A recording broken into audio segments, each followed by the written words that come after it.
Lightning like Steve McQueen. I'm in the fast lane when the light turns green. And I built tough, I ain't nothing but grit. Cause I made rugged blood, sweat, and spit. Yeah, like a horse I fly. Better push yourself in for a bumpy ride. I like to play hard, but I work harder. And I weather the storm cause I'm built stronger. What is up, ladies and gentlemen? We are back. We are live. It is the Freight Coach Morning Show, the top morning show in transportation, coming to you guys every single weekday, 8:30 a.m. Pacific, 10:30 Central, to break down some industry headlines and, most importantly, provide some actual insight into what you can do with all of this information. If this is your first time tuning in, welcome. This is the real side of freight. What do I mean by that? I mean, I only speak to transportation professionals on all of my stuff, whether it's this or my twice a week long form podcast.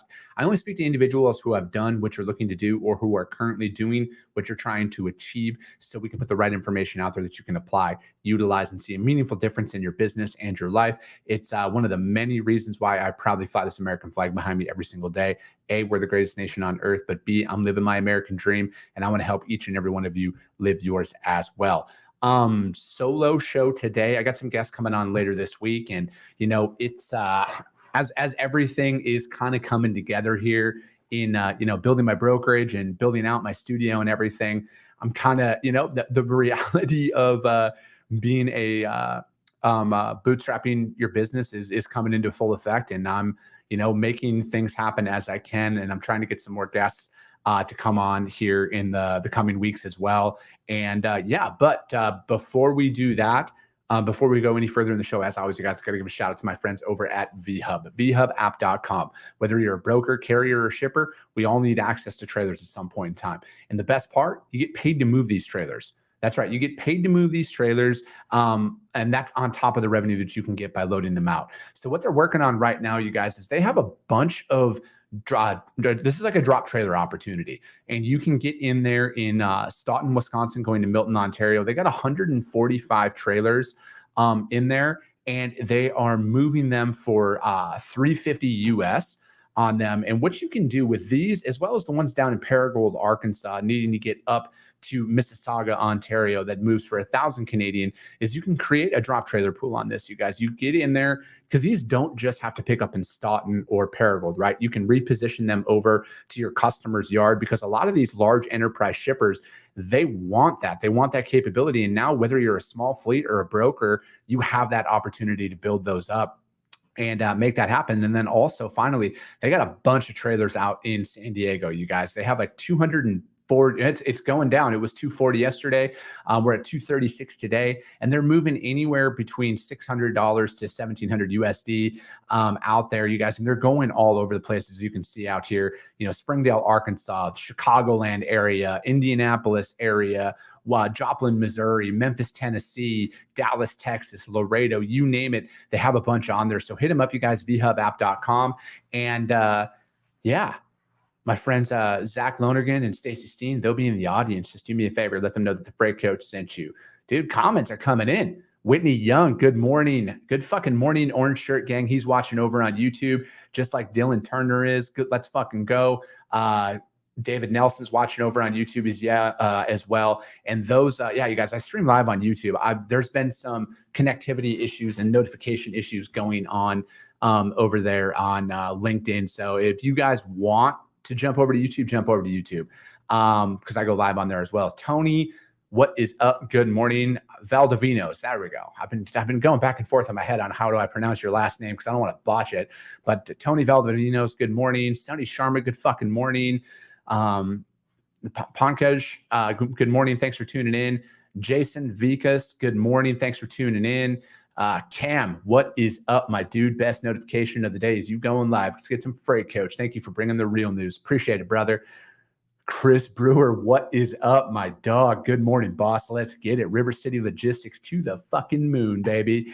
Dale Prax, good morning, sir. Thanks for tuning in, as always. James Johnson, do your sales guys track and trace and negotiate? Are you talking carrier or customer sales? My carrier sales reps are, yes, they are tracking and tracing. They are negotiating rates. They are doing all of that.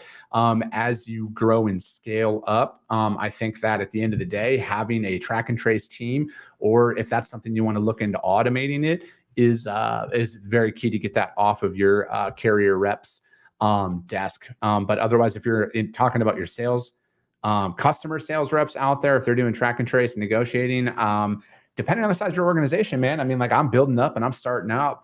So yeah, we're literally doing everything right now. But I think that as you grow and you can separate some of those duties, it's pretty key out there. But no, that's a good segue, man. I appreciate that question, because I think at the end of the day, building out the structure of your organization is key, you know, because like in my specific company, you know, like we have already planned for when we're at 25 million, when we're at 50 million, when we're at 100 million, when we're at a billion. You know, we have already have those stages and we have planned for that. We have the structure of our organization already built out. And, you know, a lot of this is, you know, shout out to my business partner on this, because he loves writing shit down.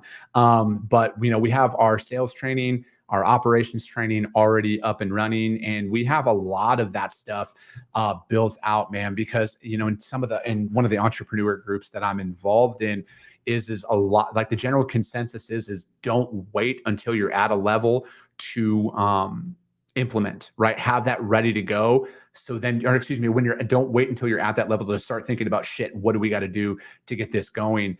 So we've built out a lot of this stuff for when it happens, not in anticipation for when this happens in our organization. We're ready and we're prepared for it. So yeah, man, I think like that's one of those things, man, where you don't think about it until you're really in the day to day. I know the people out there who have founded their companies and who have built up a lot of their stuff is that this is like one of those things that's on your mind. Cause like, I know that, at the end of the day, I'm going to get customers, right? Like I'm going to onboard customers. I'm going to have freight to move. I'm going to have revenue coming in, but I also need to think like, you know, when am I going to start hiring? Am I prepared to hire right now? And, you know, a lot of it is the realization that everybody, when I say everybody, you guys, I'm really fucking referring to myself most times. You think you want the large accounts, you think you want all of that stuff, but is your business truly prepared to sustain and operate and execute upon that? Because if somebody was to drop 1,000 loads on my lap today to pick up today, we couldn't do that. Hell, we would struggle doing that to pick up 1,000 loads by this week. Right. And that's 4 days. And, you know, that's even in this market. So I think it's, you know, for a lot of it is are you prepared for when you hit certain levels? Now, when we grow and scale out, yes, absolutely. We're going to be fully prepared for everything. And we're going to be able to move 1,000 loads in a day. But at today's, you know, current structure and current levels, no, we can't do that. So that's why we're selling to our capabilities and we're building up. And, you know, dude, we hold a bunch of meetings like we already have a team in there. I'm a big believer in manifestation. I'm a big believer in speaking things into existence. When you guys see my studio, which paint just got fucking set up finally, so we're gonna get the thing painted next week, and we'll start moving in, and then the acoustics company's gonna come in and sound panel the shit out. But you know, it's building this out in stages. Like I manifested this. Everything that I'm doing right now, I manifested. And, you know, it's crazy to listen to if you've never done it, but your mind's a very fucking powerful thing. If you want to make something happen, dude, speak that shit into existence. I am not afraid to sit up here today and say that I'm going to build the largest freight brokerage in North American history. I'm going to be bigger than C.H. Robinson one day. I'm not afraid to say that. I'm speaking that shit into existence. I'm speaking it into existence. And I'm the largest blue collar podcast out there ever. I'm going to fucking do it, right? I know I'm going to do it, you know, and it's very key, right? So that's my big thing. Chris Brewer says, you know, be prepared for what you expect in the future. Speak it into existence. I can't speak enough of that stuff. I'm speaking it into existence. Rick Wooten, good morning. Stephen Thompson, good morning. Tracy St. Clair, good morning. Thanks for tuning in. Good fucking morning, freight enthusiasts from Cody Miller. Bob Hasrati, good morning, sir. Let's fucking go. I have some queries. Would it be okay if you could share the email? I can shoot over there.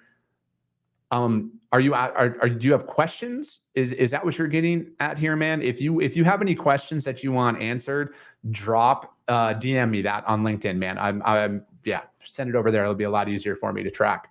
Let me see. Dylan Turner says track and trace is the tip of the spear. In my opinion, good starting point for new people to get into logistics. And TNT puts out fires and allows ops to continue to route and work the board. Good morning to you as well, Alexis. No, you're not late. You're good to go. Appreciate that, Jason. He says, fuck yeah. And Bob Hazrati says, hell yeah. All right, you guys, let's get into some articles. Fuel dropped again, which is, a welcome sight out there, I'm sure, to some. Yeah, it's down to $3.89 a gallon. I get all that information from the EIA, EIA.gov. Check that out. And, also pay attention because I have a few customers that are all different fuel schedules like that for fuel surcharges and stuff. So start paying attention to that, because you're gonna, as the fuel continues to decrease, your rates are going to start to decrease as well if you are in there with a line haul plus fuel pricing model. So pay attention to that stuff.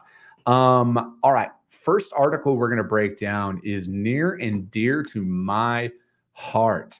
Let me see here. Yeah, sounds good, my man. Appreciate it. And Cody Miller says the law of attraction, dream big and keep grinding every fucking day, dude. Every day, no matter what. All right, first article, JOC.com. This topic is near and dear to my heart. Cargo fraud and theft is surging in the wild. It's like the Wild West in the U.S. trucking market out there. This is from JOC.com from my man, Bill Cassidy. He wrote this article. This is something that you really see in every market, but especially right now when desperate times, right? And when you're looking at the macro economy as a whole, a lot of people are fucking struggling, right? A lot of people are struggling. And what you see is there's always an increase in this stuff, just like there's an increase in double brokering when the market shifts in stuff like that. And there's a lot of this stuff that's happening is unfortunately very common out there. I'm a firm believer that most of the cargo theft that happens out there is an inside job. I've just been around this industry too much to I don't believe in the coincidence that they happen to find that one rail car that happens to be full of fucking Vizio TVs, or they happen to find that one truckload of computers and stuff like that. I don't believe in coincidences when it comes down to it. All right, so a surge in cargo theft and fraud across the U.S. is costing shippers, brokers, and trucking companies millions of dollars and forcing them to reassess supply chains and basic business procedures. Many businesses are being forced to tighten controls over how goods are shipped and who they ship with, but the technology that helps them may also be used against them, according to industry sources. The number of cargo crimes and the value of stolen goods increased by double-digit percentages in 2022, according to CargoNet. Both metrics are still climbing in 2023. Incidents, in air quotes, is from crimes to opportunity to premeditated theft and laundering of cargo by organized crime rose 15% year over year, while the value of stolen goods rose 16.3%, to 107 million. Those figures are the tip of a much bigger iceberg, as hard data on the scope and cost of cargo crime are difficult to find, partly because there's no one agency tasked with fighting freight theft. That's interesting. We don't need another three-letter agency. Maybe our current three-letter agencies should do their job. But CargoNet, a subsidiary of Verisk, maintains a national database that draws from multiple sources. Almost 5 months into 23, we've already exceeded all the fraud incident reported to us last year. Said Keith Lewis. He's the VP of CargoNet. If you're watching this show, I would love to talk to you and have you on this. And he said that at the, I'm gonna have to look that guy up. The Transportation Logistics Council conference in San Diego in early May. CargoNet tracked 142 incidents of premeditated strategic theft in the U.S., the type involving significant planning and organization in all of 2022. The beginning of this year has been nuts. He says, I call it the wild, wild west. And said Nadia Martin, loss prevention and carrier compliance manager at Blakeman Transportation, a 3PL based in Fort Worth. Scammers, she said, will call the same broker 20 to 30 times using different numbers until they get the one person who's too busy and books them on a load. Complaints about fraud in all types from carriers and brokers were about 400% higher than normal in 2023. Brent Hutto, he's the over at truckstop.com. Brent's a good guy. He's a good follow. If you guys are looking for anything like that, I would hit him up on LinkedIn for sure. He said, we started seeing this super surge of complaints in October of 22. It reached really big peak in January and February and started coming down some, but it's still high. Hutto measures these complaints against a baseline established in 2003. I want to call out this one line right here. We'll call the same broker 20 to 30 times using different numbers until they get the one person who's too busy and books them on a load. This is legitimately why. This is like 1000% the reason why you do not fucking rush people off the phone when you're talking to them in any freight market, but especially right now, right? Like they're looking for the one person who doesn't care, right? And I know everybody's, people are going to have bad days. I understand a lot of that stuff, but are you training your carrier reps to pick up on some of these things? Because, like I use this line often. It's really tough to negotiate with somebody who knows what they're talking about. Just like that right there, they're looking for that one person, right? They're looking for that one person who clearly doesn't care, who goes out, picks here, delivers here. This is what it weighs. This is what it pays. Yada, yada, yada. Fucking take it or leave it. Broker market right now, bro. Fucking take the load. You need to remove that bullshit. You need to remove that bullshit for sure. Because that's what leads to a lot of this. And again, you guys, I know that this is another hard pill to swallow. Insurance agents, sorry, Cam, insurance and lawyers hope you had a bad day. They hope that that's what's going on right there because they don't want to pay anything out at all, and they're hoping that you don't do that, you guys. So again, like a lot of this stuff is premeditated. These guys are fucking professionals, right? They're doing that. They're going directly to, because like I've moved some high value shit in my career. All right. There are very much steps you need to follow. There's a big difference between like a high value machine that you can't exactly like fucking flip that on the street. But I'm talking, energy drinks and stuff like that and electronics and like that's stuff that they can quickly move that off the docks, right? Like they can fucking pop a trailer and they can have that entire trailer gone in like 5 seconds, right? So it's like you need to work with these things and you need to vet your service providers because a lot of this stuff, in my opinion, is an inside job, right?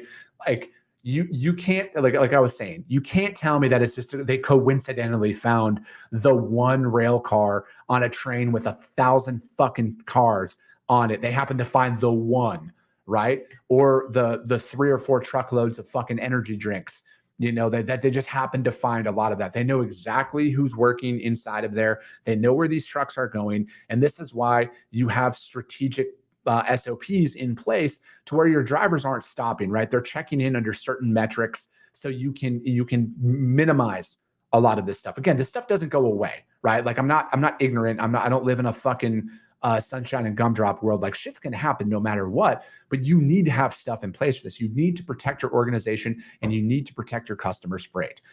Stealing opportunities, a complex web of factors, driving the surge in cargo theft and fraud, including, competitive marketplace, globalization of freight crime, and the ability of thieves to hack into digitized supply chain systems. The number of U.S. freight haulers with operating authority and insurance on file with the FMCSA increased 50%.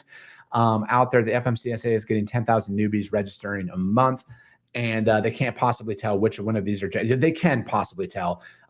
Henry, Hank, Seaton, whomever you are. I believe that the FMCSA should be doing exponentially more to fight this. So I do not agree with that statement at all.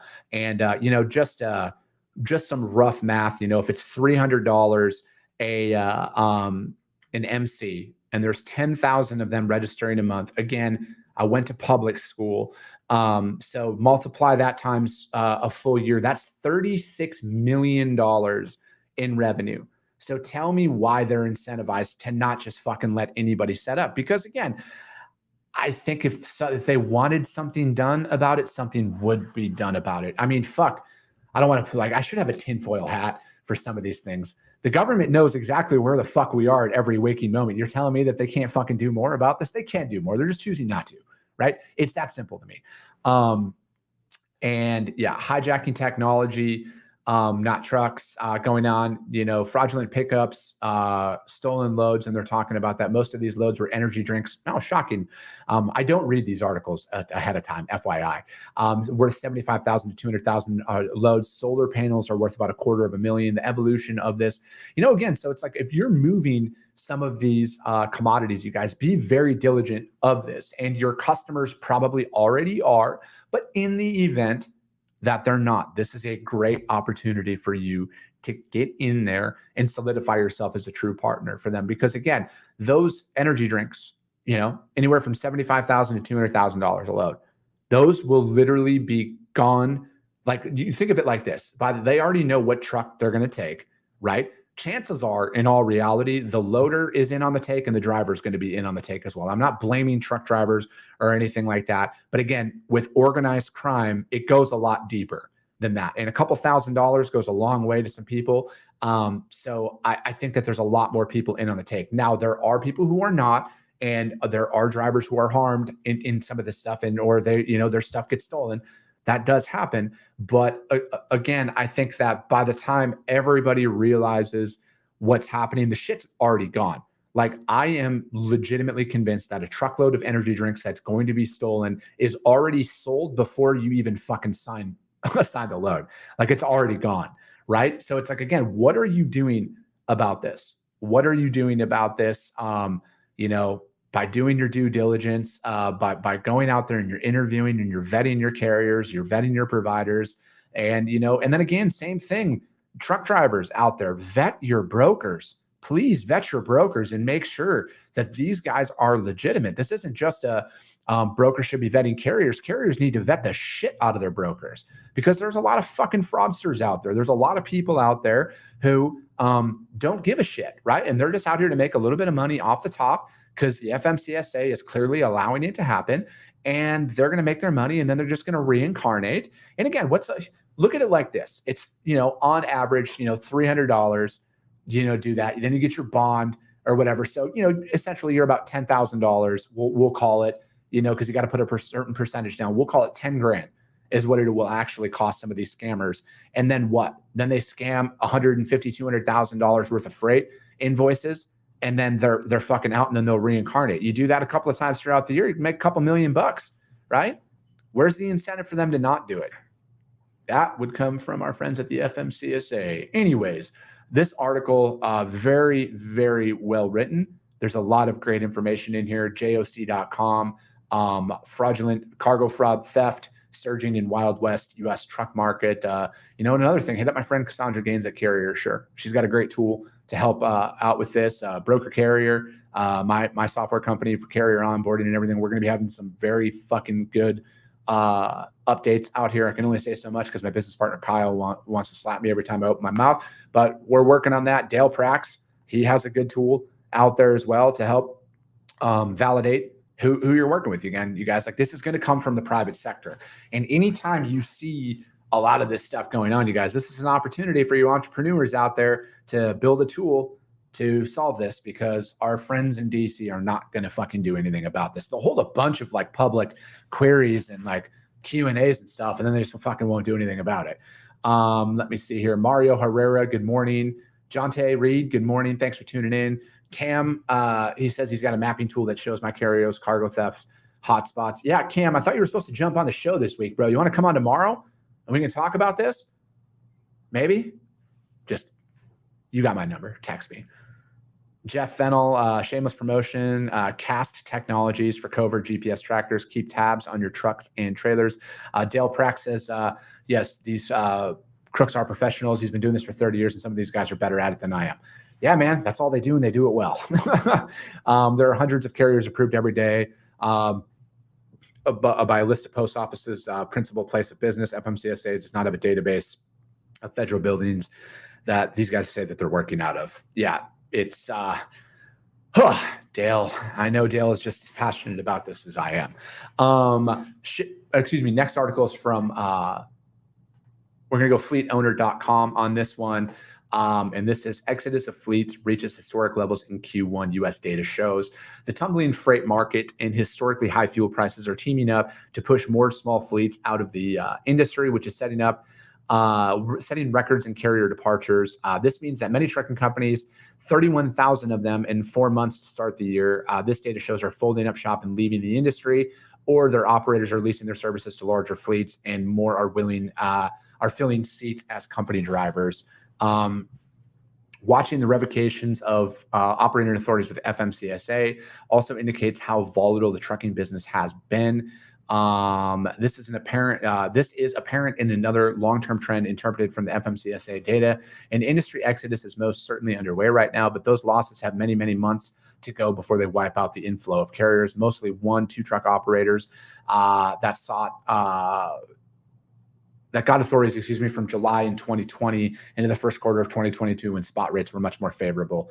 That was out there. Avery Vise, a VP of Trucking at Industry Data Aggregator FTR Transportation Intelligence, is leading authority on these trends in trucking. The data analysis provided reveals more about the freight landscape. Of the 31,000 that surrendered their operating authorities, 24,000 of them were one truck operations. That means 79% of the losses were borne by owner ops who entered in large numbers during better times 2 years ago, but are now fleeing.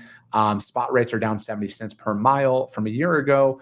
In the dry van, refrigerated, okay, I don't know if they're down 70 cents a mile in all three of the categories. Let's put some of that information out there. The good times probably lasted longer than any of them anticipated. The OIDA offered a similar perspective that was out there. In short, there are too many trucks for the amount of freight in the market right now. We anticipate seeing more owner-operators lease their trucks onto other carriers until the freight cycle shifts upwards again. It's interesting to see OIDA take that stance, considering their entire P&L is based off of owner-operators signing up with them. Let me see here. I'm just is there a bottom for the spot market? Operators, load boards, and trucking stakeholders have been looking for the light at the end of the tunnel out there. Let me see. All still see that the U.S. Bank, that the volume still suffers and spot rates are trying to fight out their doldrums. Let me see. I'm just kind of skimming through some of this stuff. Sees dry van respectively down 12.3%. Flatbed was down from March, but 3.5% higher than April of 2022. The money shouts, however, when viewed on the viewpoint, the same index, dry van spot rates averaging $2.06 a mile, down 10 cents from March and 71 cents. And these are all including fuel, right, you guys? So it's I know you'll see some data companies out there and news companies out there saying that, dry van spot rates are at $1.50 a mile right now. That's line haul rate, just to clear that up. So line haul plus fuel is still over $2 a mile. Again, I'm not saying it's a good price or anything like that. I want to state the clear facts that are out there. I think that, this is going to be part of it, right? I hate seeing people go out of business, but I think, I saw a line the other day that the economy, and this wasn't a trucking thing, the economy that we're in right now and are probably going to be in for the next 2 to 3 years, until some of this shit gets corrected on where we are. This is going to be the difference between a business owner and a pretender, right? There's enough information out there right now from credible sources to help keep you in business. There's enough opportunity that's out there. Like I say all the time, you guys, fucking let everybody else quit, right? Let everybody else quit. I'm not going to fucking stop under any circumstances, So that's my thing. Let everyone else quit, and the opportunities are going to come out there. That's that article, fleetowner.com, exodus of fleets reach historic levels that are out there. And we're only going to get to these 2 articles today, you guys. And hey, if you're out there and you're looking to accurately price more and more of your freight, you guys hit up my friends over at Green Screens. You guys, I'm personally using them inside of my brokerage right now. And if you want to help read more freight markets and get ahead of a lot of these market dips, and really the cyclical nature of the market, you guys, having an accurate pricing tool in there, goes a lot further than, I want to sit here and say that I have all the tribal knowledge in the world on what you're going to pay on specific lanes. But at the end of the day, I like to check myself. I like to, also win business and not price myself out or under something and cost myself money and frankly, cost the carrier money. in those instances as well, you guys. So Green Screens has a phenomenal tool. The link is going to be down in the description after the show. And we're going to be getting some cool visuals for you guys here soon, because I'm going to teach you guys how to read freight markets from my perspective. All right. I've seen this market before. I've seen this cycle before. I'm going to teach you guys how to fucking work through it and navigate through it. And we're going to do that together with Green Screens here. So that's going to be it for today, you guys. The Freight Coach Morning Show. As always, if you guys got value out of this, subscribe and share the show. Rank the show if you guys got value. If you didn't, don't. You guys, I believe in a value exchange straight up. So that's going to be it for today. We'll be back tomorrow. We are the top morning show in transportation. And I appreciate you guys. I love you guys. And we'll be talking to you soon.